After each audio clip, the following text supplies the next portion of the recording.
సేవ అనే తారక మంత్రానికి తానే బీజాక్షరంగా మారిన మహానాయకుడు, తారాచంద్ర సమాన భాసితులు, గౌరవ ముఖ్యమంత్రి వర్యులు మాన్యులు శ్రీ నారా చంద్రబాబు నాయుడు గారిని ప్రసంగించవలసిందిగా కోరుతున్నాం. సగౌరవంగా, సవినయంగా.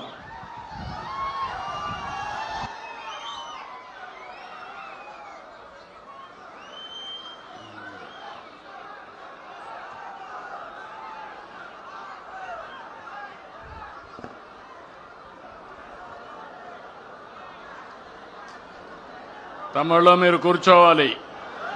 కుర్చీల పైన వాళ్ళు కూర్చోాలి, దిగాలి, కింద వెనక వాళ్ళు కనపడాలి, అందరూ దిగాలి. ప్లీజ్ దిగండి. ఏ తమ్ముడు నువ్వు కూడా అందరూ దిగాలి. ఎవరైనా కుర్చీ ఎక్కితే వెనక వాళ్ళు కిందికి దించండి. వాళ్ళు కూడా, తమ్ముళ్ళు కూడా, ఏ తమ్ముడు నువ్వే, పెద్ద ఆయన కూడా దించండి. ఓకే, నువ్వు కూడా రా. నీకేరా చెయ్యి మా ఊపుదు, దిగు. గౌరవ శాసనసభ్యులు, ఈరోజు చాలా రోజుల తర్వాత మళ్ళీ తెలుగుదేశం పార్టీ జెండాను ఎగరేసినటువంటి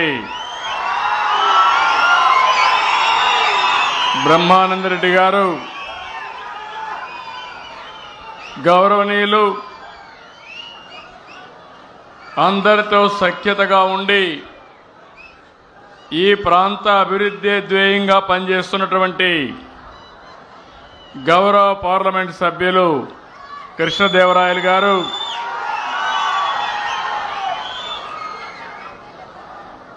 సహచర మంత్రివర్గ సభ్యులు గొట్టిపాటి రవి గారు, నారాయణ గారు, స్వచ్ఛాంధ్ర కార్పొరేషన్ చైర్మన్ పట్టాభిరామ్ గారు, సెక్రటరీ సురేష్ గారు,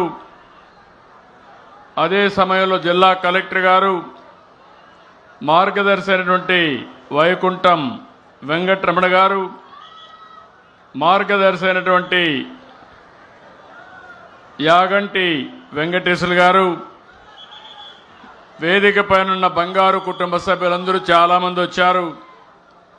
ఈరోజు నేను మాచర్లకు వచ్చినప్పుడు అఖండ స్వాగతం పలికిన సోదరి సోదరమణులందరికీ స్వాగతం, సుస్వాగతం. మీ ఉత్సాహం చూస్తే ఎప్పుడూ ఉత్సాహంగా ఉంటారు, కానీ ఈరోజు మాచర్లకు స్వతంత్రం వచ్చింది. అందరూ కూడా మీ ముఖాల్లో ఆనందం కనపడుస్తూ ఉంది. ఈ ఆనందం శాశ్వతంగా ఉండాలని కోరుకుంటున్నాను. నిలబెట్టే బాధ్యత మాచర్ల ప్రజానీకం, అవునా కాదా అని మిమ్మల్ని అడుగుతున్నా.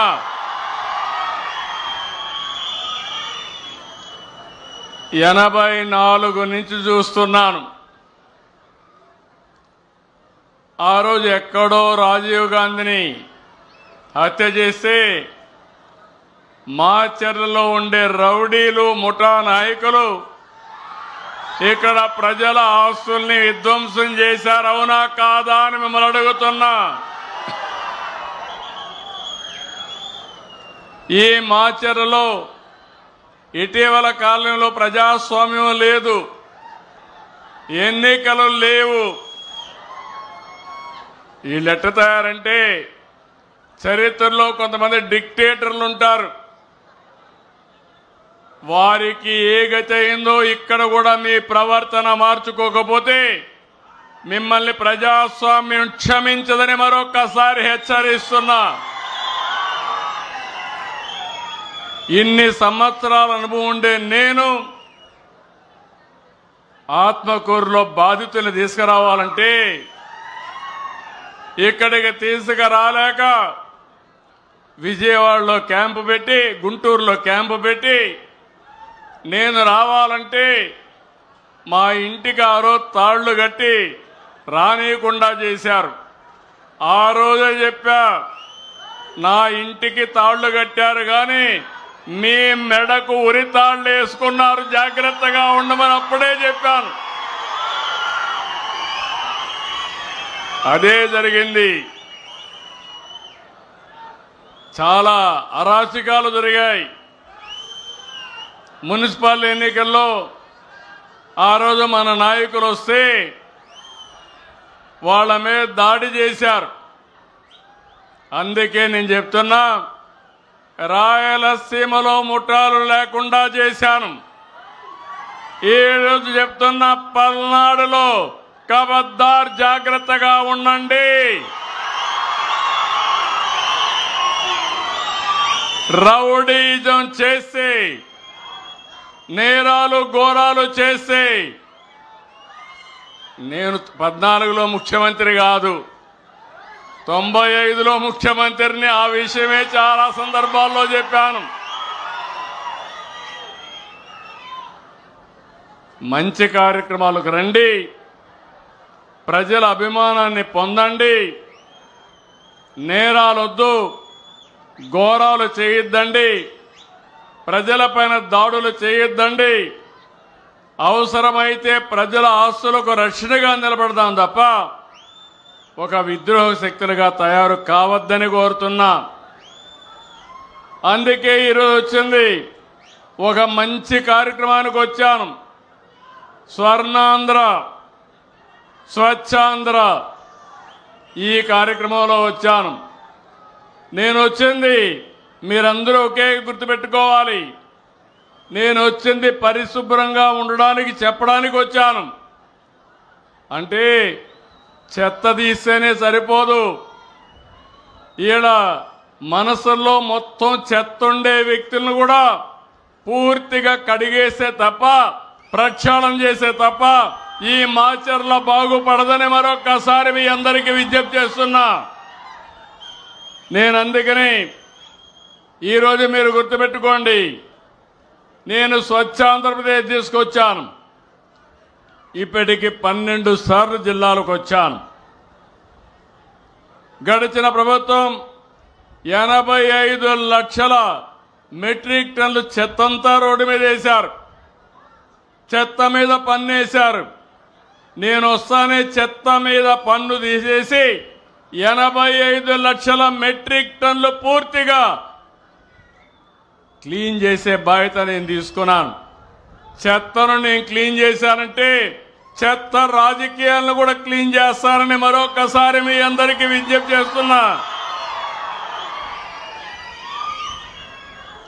దానికి మాచర్లలో ఉండే మిమ్మల్ని మొన్న ఎన్నికల్లో చూశా.